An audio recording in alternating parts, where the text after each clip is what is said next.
અમદાવાદના ધોળકામાં 20 દિવસ બાદ પણ વરસાદી પાણીનો નિકાલ નથી થયો।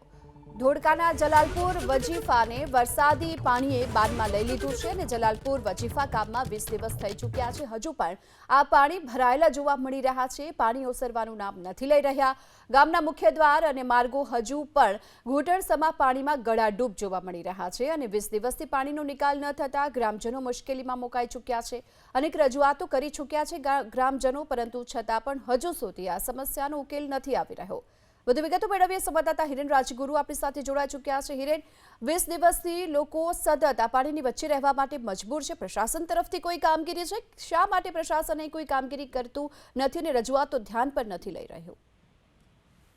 સ્થાનિકો સાથે વાત થઈ એ પ્રમાણે પહેલા તેઓને આવી સમસ્યા નથી નડતી। વર્ષો પહેલા જે વરસાદી પાણી આવતું હતું એનો નિકાલ થઈ જતો, પરંતુ છેલ્લા 4-5 વર્ષથી તેમને આ પાણીના નિકાલના રસ્તા બંધ થઈ ગયા છે, જેના કારણે 20 દિવસથી આ દ્રશ્યની અંદર હતો એ મુજબ અહીંયા પાણીનો ભરાવ રહે છે। આ કોઈ નીચાણવાળો વિસ્તાર નથી, પરંતુ ધોળકા તાલુકાનું જે ગામ આવેલું છે એ ગામનો આ મુખ્ય દ્વાર છે અને મુખ્ય માર્ગ ઉપરનું આ પાણી જોવા મળી રહ્યું છે કે જે ગોઠણ ડૂબ પાણીની અંદર અત્યારે લોકો ત્યાંથી પસાર થવા માટે જોવા મળી રહ્યા છે।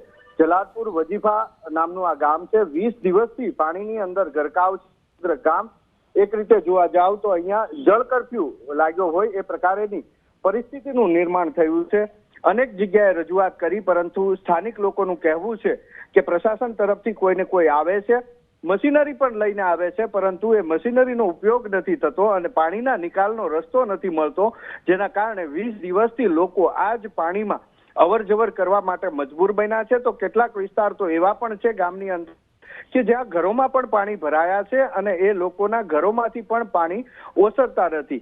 તો આ જલાલપુર વજીફા ગામ છે ધોળકા તાલુકાનું, અમદાવાદ જિલ્લાનું, કે જેની અંદર છેલ્લા 20 દિવસથી પાણીનું સામ્રાજ્ય અને જળ કર્ફ્યુ જેવી પરિસ્થિતિનું નિર્માણ થયું છે। ગામના લોકો હવે આક્રોશિત છે અને કહી રહ્યા છે કે જો આજના દિવસે પાણીનો નિકાલ નહીં થાય તો આવતીકાલે પ્રાંત કચેરીનો ઘેરાવ પણ કરી શકે છે। જી આભાર આપનો આ સમગ્ર માહિતી બદલ।